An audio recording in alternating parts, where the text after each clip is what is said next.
भाई रोमन पक्का मर्डर करने वाले सीएम का नेक्स्ट रॉ में। और पॉल हेमन की ये हालत किसने कर दी सब जानते हैं इस मंडे नाइट रॉ के रिव्यू में।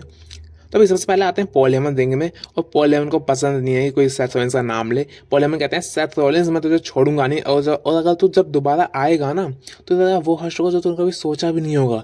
अब यहाँ पे आ जाते हैं मास्क मैन, एक नहीं दो दो मास्क मैन आते हैं और यहाँ पे ऑस्टिन थ्योरी और लोगन पॉल उनके पीछे जाते हैं। अब पॉल हेमन ने बेचारे अकेले रिंग में, लेकिन भाई यहाँ पॉल हेमन के पीछे आ रहा होता है सेथ रॉलिंस, वो भी स्टील चेयर लेके। पॉल हेमन ने पीछे देखा नहीं, यहाँ पड़ती है उनको स्टील चेयर, यहाँ पे स्टॉर्म पड़ता है। और फिर ये पॉल हेमन का हुदिया देखो आप भाई साहब, या तो अच्छा सेल किया है या फिर लिटरली खून निकल गया है। उसके बाद पॉल हेमन को लेके जाया होता है बैक स्टेज एम्बुलेंस में।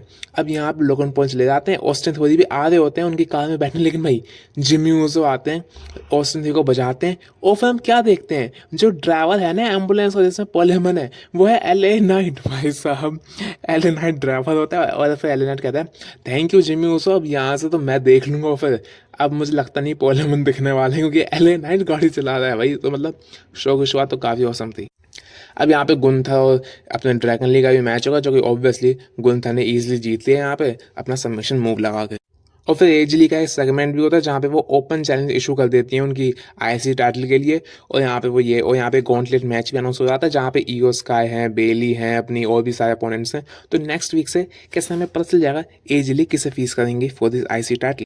और यार यहाँ पे कुछ छोटे मोटे सेगमेंट होते हैं, जिसमें बैलर भी होते हैं जजमेंट के साथ, ले मोगन का एक सेगमेंट होता है, रूसेव और ओबाफेमी का नेक्स्ट वीक मैच भी अनाउंस हो गया, उनकी थोड़ी सी ब्रॉल भी होती है यहाँ पे। तो भाई उसके बाद मैच होता है अपने जिमी ऊसो और ऑस्टिन थ्योरी का, जहाँ पे मैच डिस्क्वालिफिकेशन से एंड हो जाता है क्योंकि लोगन पॉल आ जाते हैं। लेकिन भाई जिमी ऊसो पे हो रहा होता है असॉल्ट और उसे बचाने के लिए आते हैं अपने मेन इवेंट जे ऊसो। तो मतलब जे ऊसो वापस आ चुके हैं और एक मैच भी अनाउंस, मेरे ख्याल से रेसलमेनिया में इनका मैच भी होने वाला है टैग टीम का, तो मैं तो बड़ा एक्साइटेड हूँ। और भाई अब हम देखते हैं एक टाइटल चेंज, जहाँ पे होते हैं डॉम डॉम अगेंस्ट होते हैं अपने पेंटा।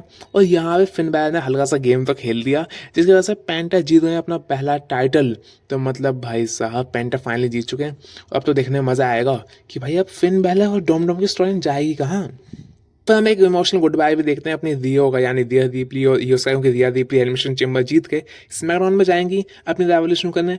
और ईओ स्काई अभी तो यहीं पे ही हैं, तो मतलब भाई दोनों काफ़ी उदास मोमेंट था, लेकिन हाँ दोनों जुदा हो चुके हैं। और यार लाइफ में ऐसा ही होता है यार, नथिंग इज परमानेंट। अब होता है मेन इवेंट रोमन रेंस और सीएम पंग। भाई रोमन रेंस मर्डर कर देगा सीएम पंग का नेक्स्ट वीक में, ऐसा क्यों कह रहा हूँ।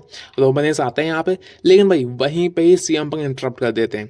यहाँ पे सीएम पंग आते हैं और वो बोलते हैं भाई I acknowledge you Roman Reigns. और यहाँ पे रोमन वो ये कहते हैं कि मुझे लगता है कि शायद तो कुछ और भी बोलना चाहता है, क्योंकि सिर्फ यहाँ पे तो ट्वीट करने के लिए तो नहीं आया होगा। यहाँ पे रोमन रेंस कहते हैं अच्छा तो तेरी जो फीलिंग्स है वो मेरे बस एक ट्वीट से ही यहाँ पे कैसे हर्ट हो गई हैं। सीएम पंग कहते हैं भाई मुझे घंटा फर्क नहीं पड़ता जो तू कुछ भी करे, ट्वीट करे या तू जो भी मेरे बारे में सोचता है, मुझे फ़र्क ही नहीं पड़ता, मैं तेरे बारे में सोचता ही नहीं हूँ। यहाँ पे सीएम पंग कहते हैं कि भाई जो मेरी आंखों में जो बैग्स हो रखे हैं ना वो इसी वजह से, क्योंकि मेरे को 7 वीक तक तेरी इस बुलशिट बिल्ड को ना कैरी करने का पड़ेगा एट रेसलमेनिया। यहाँ पे रोमेंस कहते हैं अच्छा भाई और तुझे क्या लगता है तू यहाँ पे टाइटल जीतने के लिए आया या फिर चैंपियनशिप से मेन इवेंट करने के लिए है।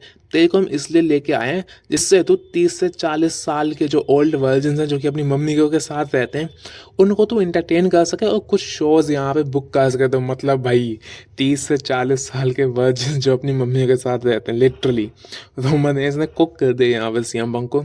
और रोमन रेंस ये भी कहते हैं चिंता मत कर, मैं तेरे को रेसलमेनिया में तेरा मैच नहीं करूँगा, मैं तेरे को रिटायर कर दूँगा जैसे जॉनसन रिटायर हुआ है। उसके बाद तू जाएगा NXT में और वहाँ पे टैलेंट डेवलप करेगा, और जो तू टैलेंट डेवलप करेगा ना और जब वो मेन रोस्टर में आएगा तो भाई साहब मैं उसको भी ट्राइबल चीफ स्मैश करेगा और वहीं पे तक करियर खत्म हो जाएगा। लेकिन भाई अब जो सीएम पंक ने बोला, मैं इसलिए कह रहा हूँ रोमांस मर्डर कर देगा नेक्स्ट वीक यहाँ पक्का सीएम पंक का।